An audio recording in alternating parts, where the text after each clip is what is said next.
Hey guys, welcome to Ben Wrenchin. My name's Ben, and today I'm wrenching on my 2008 Infiniti FX35. I'm going to be changing out the belts today. There are two accessory belts. One is for the AC compressor, and the other is for all the other accessories. Might have been squeaking for a while now, but I went to replace the AC compressor belt, and the pulley on it is messed up. So I'm going to show you how to change both of those belts, and I'm going to show you what I'm going to do about my pulley. But first, let me show you what the belts sound like.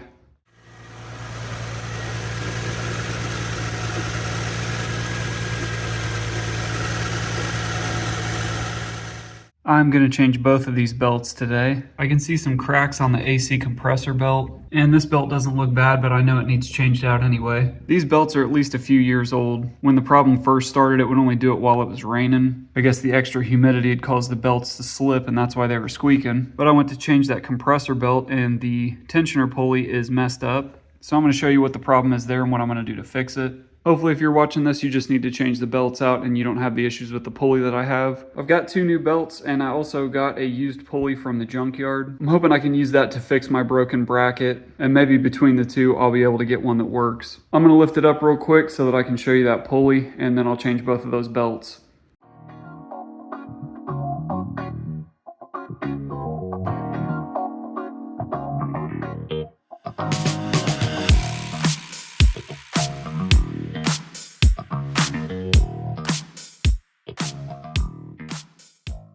And with it jacked up, this is all a lot easier to see. So this is the main belt here that drives everything except the AC compressor. Here's the tensioner pulley for it. And there is the tensioner pulley for the AC compressor belt. It is on the back of this crankshaft pulley, and then the other belt's on the front. So I'll need to remember how these belts are routed. I've also got a diagram of that. But I just need to loosen the nut on both of these tensioner pulleys. Those are each 14 millimeter, and then they've got a 13 millimeter screw coming out the bottom. Once I loosen both of those, I can get the belts off. And then I'm also going to take off this bracket and show you what I'm going to do with that pulley. The problem that I've got has to do with that long bolt here. It fits into this bracket, but this bracket is bent, and so it's just barely hanging on right now. I actually went to replace that belt a few years ago, and I stopped because of that. And I knew I wanted to get a pulley from a junkyard, so I got this one. The problem I have with this one is the bolt was snapped on it, and I tried to get this out and ended up just breaking a bunch of drill bits, so it's pretty much seized in there. But I really just need this bracket, so I can remove this pulley off of the bracket and put this bracket onto my pulley assembly.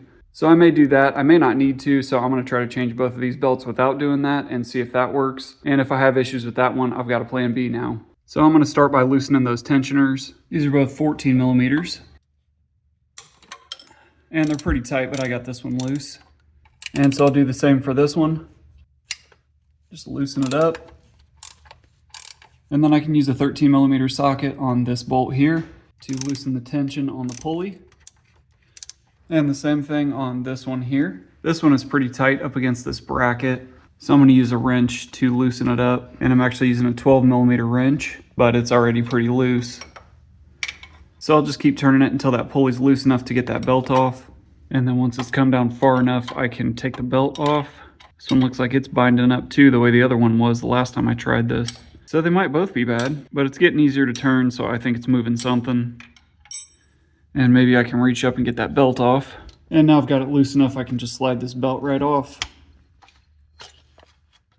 So I'll take this out and work on getting the other one off. So same thing here, I've got this nut loose enough that I can turn it by hand. And I'll just turn this bolt until the pulley is loose enough to get the belt off. And there we go, I got that belt off too. And there is the compressor belt. So with both of those belts off, I can go ahead and take this whole pulley bracket off. I may not need to do anything with it, but I do want to show you what I ran into.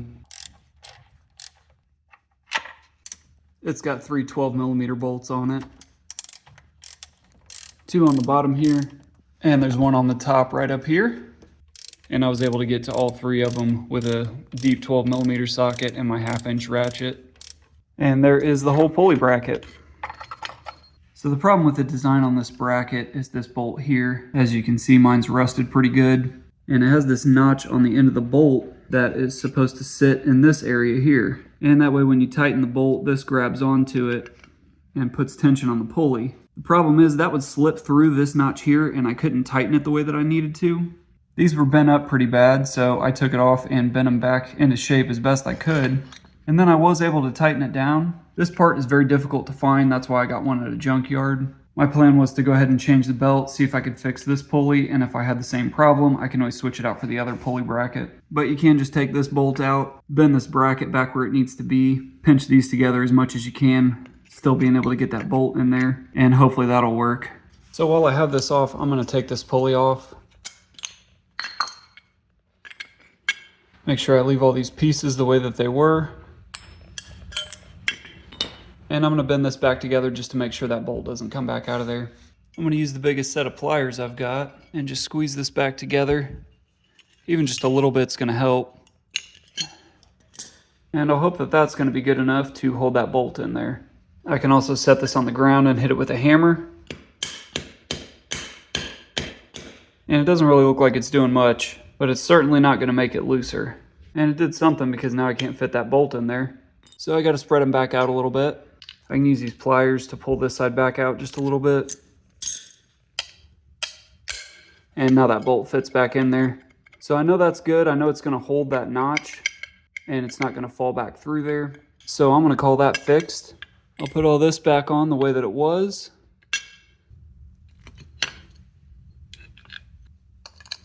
And get this nut back on. And there we go, it should be fixed. So now I can get the bracket back on. I'll line up these two on the bottom and then get this top bolt started first. And then I can get these bottom bolts started. I'll tighten them by hand first to make sure that the bracket's not crooked. And then I can tighten them the rest of the way with the ratchet. I don't have a torque spec for these, so I'm just tightening them down as much as I can with this. And that should be good enough for all three. So I can loosen this again and make sure it's going to stay in place. And I'll loosen it quite a bit so I can get that new belt on there. I'm going to put this compressor belt on first since it's behind the other belt. The belt that I got for this one is a Goodyear 4PK0945. And I will hold it up to the old belt and make sure that they're the same size. And these feel pretty good. The old one actually has 4PK945 on it, so I know these are the same size. And so I'll go ahead and get this belt onto the crankshaft pulley on the back of it. And then once I've got that in place, I can put it around the compressor pulley. And I just want to make sure the notches are in the grooves that they're supposed to be. And that feels good all the way around. So I'll go ahead and get it around the tensioner pulley. I'll need to loosen it up a bit more. And so I'll just loosen it until I can slide this belt right over it. There we go. I'm going to center the belt, and then I'll tighten this bolt until the belt is tight. I can pull down on it on the top and see how tight it is. And I know I'll have to tighten it down quite a bit because I loosened it a lot to get that off the pulley. I'm going to stop there and just double check and make sure that it's still in the grooves on all the pulleys. And that feels good. And it's still centered on the tensioner pulley, so that's good too. I'll just go ahead and tighten it a bit more because it feels just a little bit loose. I looked up the spec and it said that it should have about 6 millimeters of play. If you put 98 pounds on it, you can get a belt tensioner gauge, but they're pretty expensive, so I'm just going to tighten it down until it feels good and tight. And I'll probably end up with it too tight, but I'm kind of okay with that. So that feels pretty good. I can only push it down about 1/4 of an inch. And as I tighten this is starting to get a little tight, so I know that I'm getting close to how tight it needs to be. The belt feels pretty stiff, so I'm going to tighten it a few more turns, and then I can switch to my 14 millimeter socket and get this pulley tightened down. This one did have a torque spec. It is 26 foot-pounds, and since I can reach my torque wrench in here, I'm going to tighten that down to spec. And there we go, 26 foot-pounds. So I'll do the same with this belt.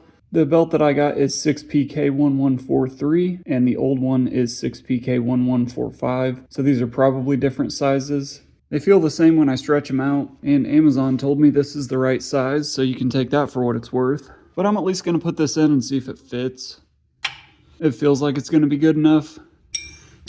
So I'll try that, and we'll see if it can fit in here. If not, I'll have to get the right belt, but this one will probably fit in here. Be real nice if I could turn this by hand. So I'll spend the next 17 minutes loosening this up with a wrench, and then I'll let you know if it fits. And things are looking up because I did find my 12 millimeter ratcheting wrench. So that's going to make this a lot easier. And it looks like this belt is going to fit around this pulley. So I'm going to go ahead and use this one if I can. I will put on the screen what the correct belt size is from the manual. And if this isn't the right one, I'll let you know if it works. And there we go, I got the belt around the pulley. Everything feels good in the grooves. The belt is centered on the pulley. So I'll go ahead and tighten it back down and just make sure that this belt stays centered on this pulley. I would highly recommend a ratcheting wrench for this. So I will link one in the description, as well as the belts that I used, and or the actual correct belt for this side. So same thing here, this belt's still pretty loose, so I'm gonna keep tightening it. And that feels pretty good. So I'm gonna run with that. I'm gonna go ahead and tighten this down and get it torqued. And this one also gets torqued to 26 foot-pounds. And then last, I'm just gonna double check and make sure that these belts are around all of the pulleys the way that they're supposed to be. Most of these pulleys have a notch that they sit in, so you can tell that it's in there real good. These flat pulleys, I just wanna make sure the belt is centered on it. And everything feels pretty good. So there's the tension I've got on mine if you want to use it for a reference. This one actually feels a little bit tighter. I may need to tighten this one up more, but I'm going to go ahead and start the car with it still jacked up. That way I can tighten or loosen if I need to. Looks pretty good, and it sounds good too. And I checked the voltage, and the alternator is charging the battery, so I know that that belt is probably tight enough. And it didn't fall off when I started the car, so I guess that's the right size. If not, like I said, I'll put the right size on the screen, and I'll link the correct belt down in the description. But I'm gonna run with this one because it's working.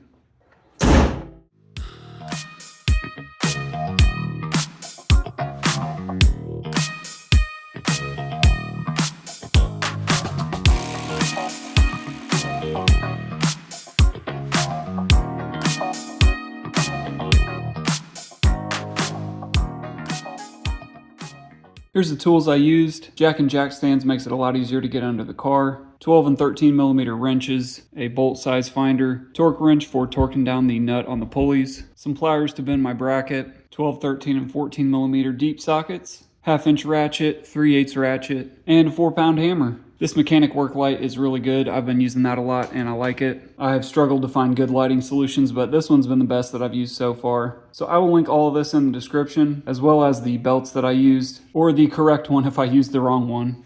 But that's it for this one. That was actually not too bad. I solved the squeaky belt that I was having, and I didn't even have to use this bracket. If you guys want this, let me know. It does have the broken tensioner bolt, but it's a good pulley bracket. The pulley looks like it's seen better days. But if you've got a use for this, I will send it to you for free. But that's going to wrap it up for this video. I appreciate you guys watching. Subscribe if you want to see some more work I'm doing on my Infiniti. And I will catch you guys in the next video.